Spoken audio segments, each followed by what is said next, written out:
And we are to be reminded that that calling has come from God. And there is a clear job assignment that we've been given. That job assignment can essentially be found in 1 Corinthians chapter 3 when Paul is actually dealing with a situation where the Corinthians had developed factions, if you will, and some were following Paul and some Apollos, and instead of placing their trust in God, they were putting their trust instead in their leaders and their teachers. And so Paul calls them to task in this and says this: "What then is Apollos? What is Paul? Servants through whom you believed as the Lord assigned to each. I planted, Apollos watered, but God gave the growth.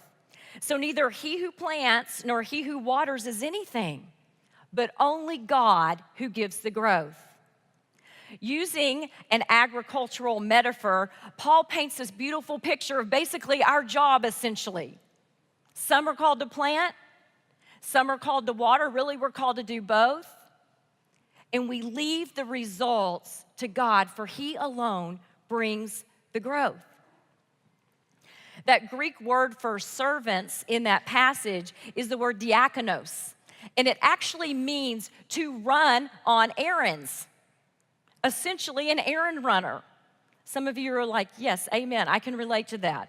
Errand runner, that is our job duty. We are hired by God. He is our employer, the divine proprietor, who has handed us this task to plant and water seeds of the gospel in those whom He's placed divinely in our care.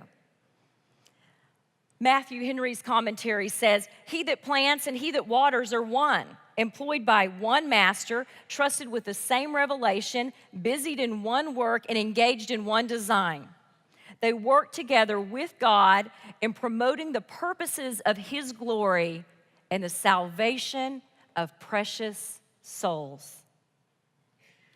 That's our job. That's our ministry duty to God.